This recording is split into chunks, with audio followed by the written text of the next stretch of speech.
की ते त्यांच्या माणसांबरोबर सतत काम करत राहतात. तर अच्छा, म्हणजे पुढचा क्लू आहे. तर काय सांगशील या सिनेमाबद्दल? आणि अर्थात सतीश राजवाडे यांच्या दिग्दर्शनाखाली प्रत्येकाला काम करायचं असतं, प्रत्येकाला तो एक अनुभव घ्यायचा असतो. So when it comes to Satish Rajwade director, काय घडतं सिनेमात आणि तुला ह्या सिनेमातला कुठला दिवस कायम लक्षात राहणार?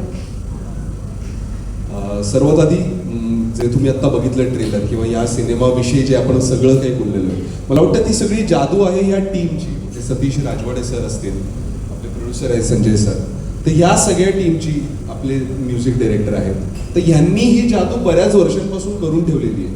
आणि मला वाटतं की जसजशी प्रेमाची परिभाषा बदलत जाते तसतसं ते स्वतःमध्ये बदल घडवून त्या त्या काळानुसार एक काहीतरी असं एक प्रोडक्ट घेऊन येतात, ते त्या त्या काळाला रिप्रेझेंट करणारी प्रेमाची गोष्ट घेऊन येतात. तर मला वाटतं मी फक्त माध्यम आहे की माझ्या ह्या माध्यम थ्रू आता ही गोष्ट सांगितली जाते आणि मला आनंद आहे की मी या गोष्टीसाठीचा माध्यम आहे. जसं तू म्हणाली तसं अर्थातच प्रत्येक कलाकाराला हवं असतं की सतीश सरांबरोबर काम करायची इच्छा असते, पण मी तुम्हाला सांगतोय त्यांच्याबरोबर काम केल्यानंतर ती इच्छा जी आहे ना त्याचं काय होऊ शकतं हे फक्त मला माहिती आहे.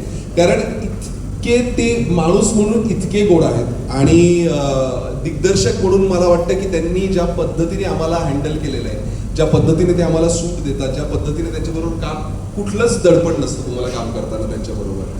ते इतकी मोकळीक देतात की त्याचं वेगळं एक दडपण येतं आपल्याला की आता आपल्याला काय चांगलं करायचंय, की ज्यांना कसं आपण इम्प्रेस करू शकू किंवा हा सीन अजून कसा चांगल्या पद्धतीने करू शकू आपण. एक एक दिवस, एक एक क्षण मला लक्षात आहे त्यांच्याबरोबर काम केल्याचं. त्या दिवशी आम्ही बऱ्याच वेळानंतर भेटल्यावरही मला असं झालं की परत सगळ्या गोष्टींचा उजाळा मिळाला आणि एक एक सीन, एक एक गोष्ट जेवढ्या पॅशनेटली ते करतात ना की ते पॅशन तुम्हाला मोटिवेट करत राहतं काम करण्यासाठीचं. तिथे फक्त आणि फक्त कामाविषयीच बोलणं होतं. मला खरं तर असं वाटतं की त्यांच्याकडे बघितल्यावर त्यांची पर्सनॅलिटी बघून ते जेवढे कमी बोलतात, मला खरं तर भीती वाटली होती सर तुमची सुरुवातीला. आणि मला असं वाटतं की बऱ्याच लोकांना ती वाटत असावी की बरोबर की नाही, पण ते इतकं तुम्हाला मोकळं करतात काम करताना किंवा इतकं समजून घेतात. मला खूप आनंद आहे की मी सतीश सरांबरोबर काम केलं याचा. आणि मला त्यांचा एक गुण खूप आवडतोय ज्याच्याबद्दल तू म्हणालीस ते, की ते त्यांच्या माणसांबरोबर सतत काम करत राहतात. तर अच्छा, म्हणजे पुढचा क्लू आहे की पुढे मी पण फॅमिली आहे. तर ललित, प्रेमाची गोष्ट 3 मध्ये पण दिसणार का आता? कारण आता मुंबई पुणे मुंबई 3 पर्यंत येऊन गेलं सिनेमा. नक्कीच नक्कीच, मी तरी माझ्या बाजूने पूर्ण रेडी आहे.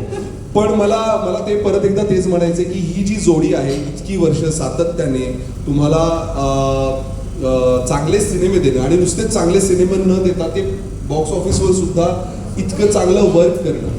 सरांनी माणसं जोडली आहेत आणि त्या माणसांबरोबर ते काम करतात, ते बरोबरच आहे. पण ही फक्त त्यांच्याबरोबर काम करणारी माणसं नाही आहेत, मला वाटतं प्रेक्षक सुद्धा त्यांनी कमावलेले आहेत आणि तीच माणसं सुद्धा त्यांनी जोडली आहेत त्यांच्याबरोबर, जे सातत्याने त्यांच्या कामावर, त्यांच्यावर विश्वास टाकतात आणि म्हणून ते त्या थिएटरमध्ये जाऊन त्यांनी बनवलेली प्रत्येक कलाकृती बघतात. आणि म्हणून हा विश्वास संजय सरांना सुद्धा आहे की हा सिनेमा सुद्धा लोक तसाच उचलून धरतील आणि बघतील. नक्कीच ही खात्री मला वाटतं प्रेक्षकांना पण आहे.